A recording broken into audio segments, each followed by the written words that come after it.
Picture the city before sunrise. A cool breeze glides down narrow streets between tall apartment blocks, insulae, and the stone still remembers yesterday's heat. In a few minutes, Rome will wake, but for some, the day has already begun. Forget the movie battles for a moment. Today, we follow ordinary Romans as they shop, study, bathe, pray, debate, and work. By tonight, you'll know what filled the hours of an empire's capital, hour by hour, street by street. First, a quick reset. Rome wasn't just marble forums and senators in white togas. It was a city of over 1 million people at its peak.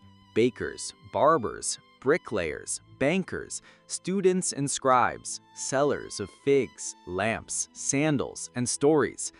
An empire runs on routine. Dawn. A baker pushes open the wooden shutters of a street front shop. He's been up since the darkest hour, feeding wood to the fornax, the oven, turning out loaves marked with a stamped pattern that says whose bakery they came from. A neighbor appears with his small coin and a wicker basket, reaching for bread while it's still breathing steam.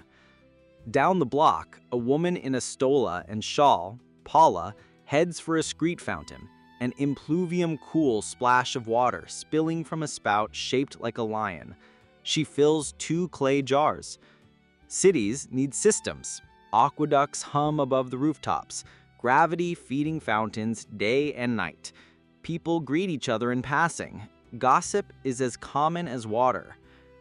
A little later, shutters open on a ground floor taberna where a cobbler trims leather and the lamp seller polishes bronze. The street smells like baking, olive oil, and damp stone. A boy half awake carries a wax tablet under his arm. School is starting soon.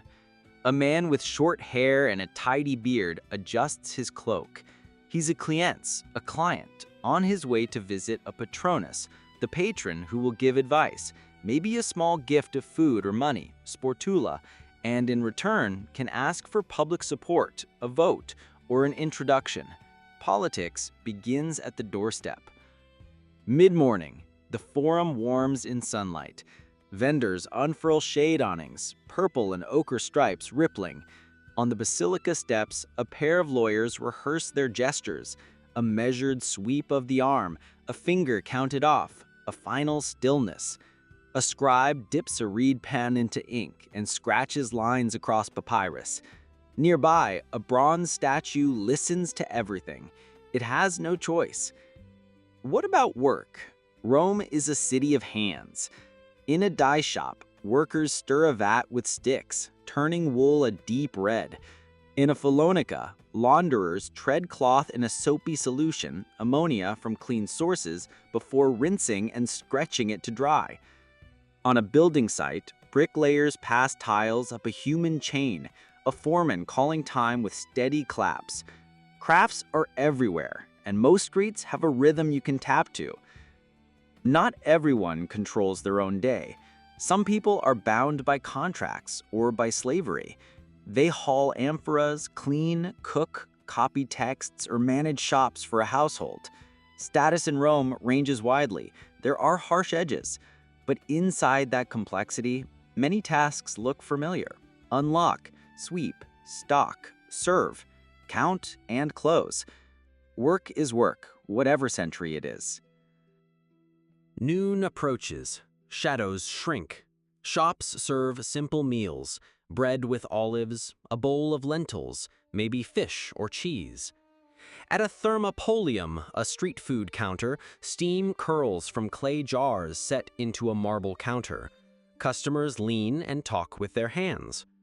Roman timekeeping uses the sun, roughly 12 daylight hours, shorter in winter, longer in summer.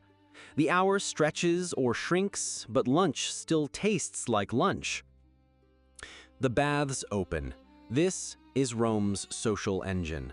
For a small fee, you step into a sequence of rooms: warm, tepidarium, hot, caldarium, and finally cool, frigidarium. Friends talk business between rooms. Barbers scrape stubble with a steady hand.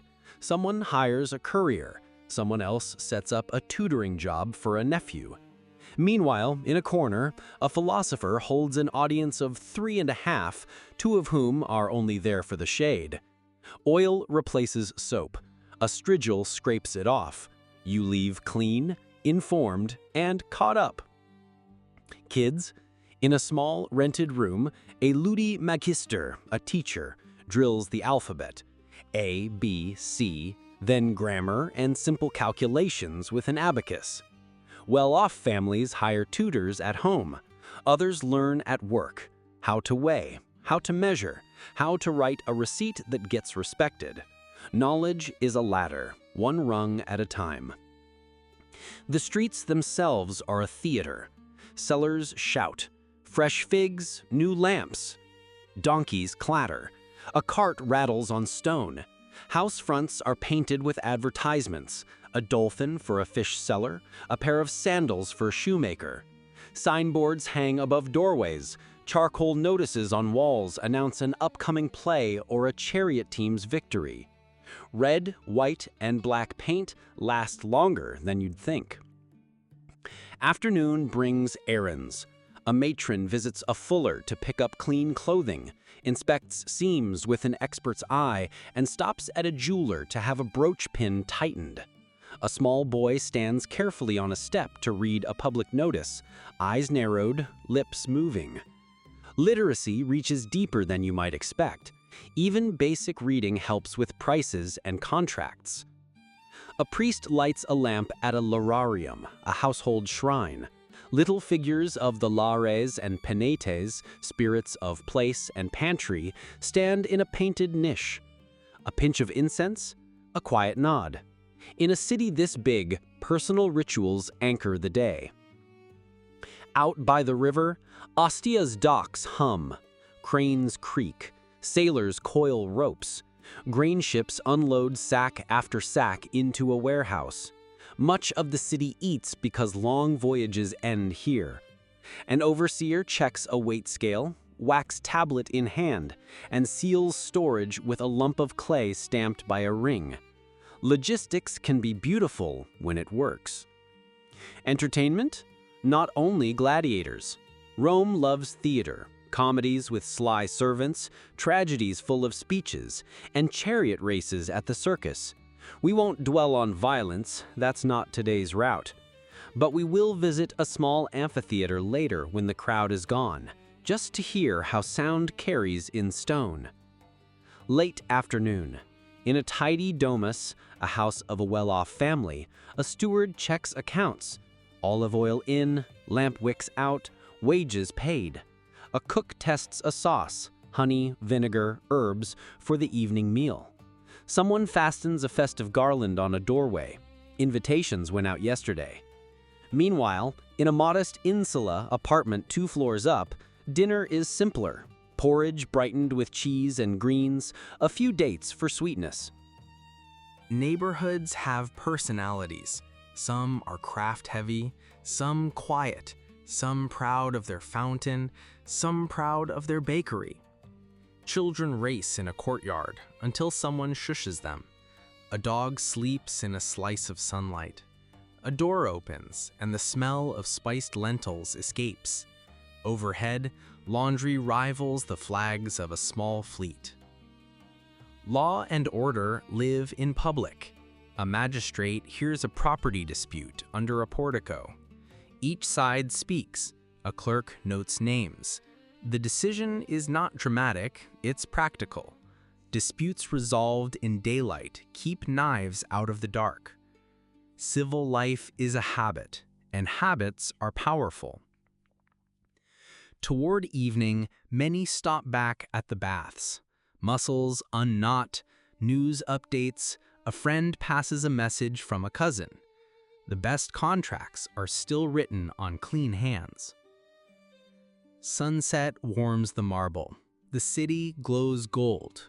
A street musician plucks a lyre. A snack seller hands out warm nuts in paper.